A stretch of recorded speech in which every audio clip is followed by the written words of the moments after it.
everyone, and welcome back for another deep dive with us. We like to dig into some fascinating topics, and this one is no exception. Today we're taking a look at International Women's Day 2025, and we've got two really interesting podcast episodes to help guide our discussion. And it's amazing to think that this all started over a century ago with like 15,000 women marching for better working conditions. Yeah, it's really interesting how both of these sources really focus in on this idea of accelerating action, which is the theme for this year. And they're really pushing for it to be more than just like a catchy slogan. It's a global call to actually make real, tangible changes. Yeah, absolutely. And things like economic inclusion and, ending violence against women. They're really emphasizing that this is a call to action for everyone, not just women. Exactly. And one of the sources goes way back, traces International Women's Day back to that march in New York City in 1908, which actually led to the very first National Women's Day a year later. Wow, 1908. Wow. That's incredible. It's a long time. Makes you realize how long this fight has been going on. And then by 1911, the first international celebrations were already happening, with more than 1 million people demanding rights in Germany alone. That's wild to think about how big that movement was even back then. Right. And, it also provided a platform for other movements, too, like the fight for women's suffrage in Switzerland, for example. One of the sources even pointed out that Swiss women didn't actually get the right to vote at the federal level until 1971. 1971. I know, right? It doesn't seem that long ago, but I guess it really highlights that progress hasn't been the same everywhere. It's been kind of a bumpy road. Absolutely. But, let's not forget about all the progress that has been made. Things like voting rights and workplace equality and access to education and legal reforms. I mean, we've come a long way. Yeah, that is really encouraging to think about. Yeah. But, as this theme accelerating action suggests, we still have a lot of work to do. We can't just stop here. Exactly. We've got to celebrate how far we've come. But it's really important to remember that, we're not done yet. We still have so much further to go. For instance, the gender pay gap is still a huge problem, and women are still underrepresented in leadership roles across many different industries. And those are just a couple of the things accelerating action is trying to tackle. Definitely. And both of our sources really emphasize the power and influence that women have. They really focus on the crucial roles women play in pretty much every part of life, whether it's at home or in the workplace or just shaping society as a whole. Yeah, and the way they describe women is really powerful. Like one source even says that women are a mother nurturing the future, a partner shaping dreams, a sister offering unwavering support. I love that. It's not just about recognizing those traditional roles, but it's also about acknowledging that women are leaders and innovators and agents of change. As one of the sources puts it, they're like the architects of progress. Absolutely. And what's really cool is how both sources directly address women, telling them that their voices and their actions really do matter. It's like a reminder to every woman that she's seen and valued and appreciated for who she is. Yeah, and that's a really important message, especially on International Women's Day. It's not just about celebrating what women have achieved, but it's about encouraging them to keep pushing for change and making their voices heard. Exactly. And this is where the whole idea of allyship comes in, which both sources talk about. They're calling for men to step up and really advocate for gender equality because ultimately it benefits all of us. Yeah, it's about realizing that gender equality isn't just a women's issue. It's about creating a stronger and more equitable world for everyone. And what really struck me is how both sources connect this global movement to each individual person. That's a great point. So they're saying change happens on all levels. And that's something we'll be exploring more as we move forward, looking at how women all over the world are making a real difference. These stories really show that the fight for gender equality is both personal and universal. Welcome back. It's pretty amazing how both sources, while they talk about the collective power of women, they also highlight the importance of individual stories, like personal narratives. It really helps to bring this whole accelerating action theme to life. That's so true. It's like they're saying, yeah, these global movements are powerful, but they're built on the actions and passions of real people. It's about understanding that change can happen on so many different levels, from the global stage right down to our own communities. Yeah, and one thing that stood out to me was how they showcase all the different roles that women play in making this change happen. Absolutely. It's not just about breaking those glass ceilings in the corporate world, although that's definitely important too. It's about recognizing and valuing everything that women contribute to every aspect of life. One source put it really beautifully. They described women as the heart of the home, the architects of community and the voices that shape our future.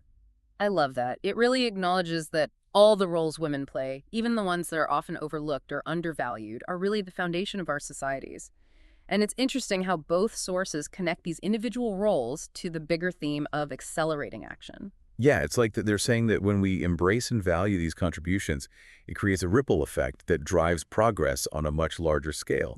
It's about understanding that empowering women in every area of life ultimately leads to a more just and equitable world for everyone.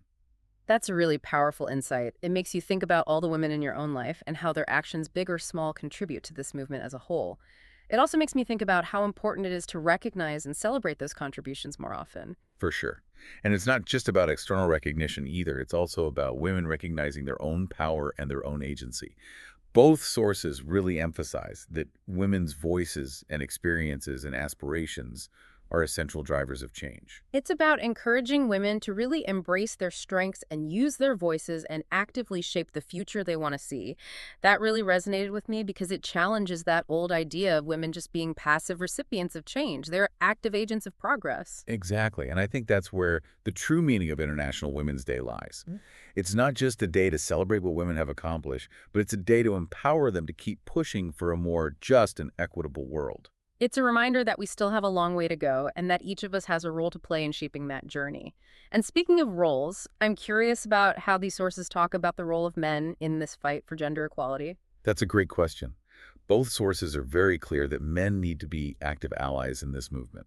They emphasize that real progress requires everyone to work together and that men have a crucial part to play. So what does being an ally actually look like in this context? It's about understanding that gender equality isn't a competition where one gender wins and the other loses. It's about recognizing that a more equitable world for women benefits everyone. It means challenging those harmful stereotypes and biases and speaking out against discrimination and actively supporting women in their personal and professional lives. It's about men using their privilege and influence to advocate for change and create a more inclusive and equitable society for everyone. One source put it perfectly. Allyship is not about taking over the fight. It's about standing alongside women and amplifying their voices. I love that. It acknowledges that while men can and should be part of the solution, the leadership and direction of this movement belongs to women. And that brings us back to this idea of accelerating action. It's not just about waiting for change to happen, it's about actively working to make it happen. Absolutely. And I think that's a perfect way to transition into the last part of our deep dive, where we'll explore some of the amazing ways that individuals and organizations are putting accelerating action into practice all over the world. And we're back for the final part of our deep dive into International Women's Day 2025. We've looked at the history, unpacked that whole accelerating action theme, and even seen how individuals are, making a real difference. So now I think it's time to focus on, those tangible actions that are happening on a global scale. Yeah, and it's really encouraging to see both sources highlighting all these concrete initiatives that are actually making a difference. It's not just about, raising awareness anymore. It's about creating actual measurable change.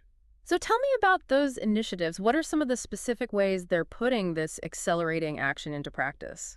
Well, one major area is economic inclusion. Both sources talk about this big global push to finally close that gender pay gap. We're seeing companies implementing these transparent salary scales and really actively promoting women to leadership positions and advocating for policies that ensure equal pay for equal work. It's so inspiring to see them taking those concrete steps to address an issue that's been around for far too long. Equal pay isn't just about fairness. It's about economic empowerment for women. And that, trickles down to their families and their communities. Exactly. And it's not just about paychecks either. There's also a growing movement to help women entrepreneurs get access to capital. We're seeing all these initiatives popping up like microloans and mentorship programs and even venture capital funds specifically designed to support businesses that are led by women. That is fantastic. It's about giving women the resources and the opportunities they need to really succeed in the business world and ultimately, create more diverse and innovative economies. Right. And another area where this whole accelerating action thing is gaining traction is education. Both sources talk about how important it is to make sure that girls have access to good quality education at all levels. And that means, breaking down those barriers to education for girls in those underserved communities and providing scholarships and challenging those cultural norms that limit their opportunities. Investing in girls' education is investing in the future. It's about empowering them to reach their full potential and become those agents of change in their own communities. Absolutely. And it creates this ripple effect that really does benefit society as a whole. And of course, we can't forget about the role of technology in all of this. There's this global effort to close the gender gap in STEM fields. Hmm. So we're seeing everything from coding camps just for girls to mentorship programs for women in leadership positions in tech. It's all about making sure that women have a say in shaping the technologies that are changing our world. It's so cool to see how technology can be used to empower women and create all these new opportunities. But, we also have to acknowledge the darker side of all this, the fact that violence against women is still a huge problem. Yeah, you're right. Both sources are very clear that ending violence against women is absolutely crucial to achieving gender equality. And we're seeing a global movement to make those legal protections stronger for women and provide support services for survivors and challenge those harmful cultural attitudes that just perpetuate this violence. It's about creating a world where women feel safe and respected and empowered to live their lives without fear.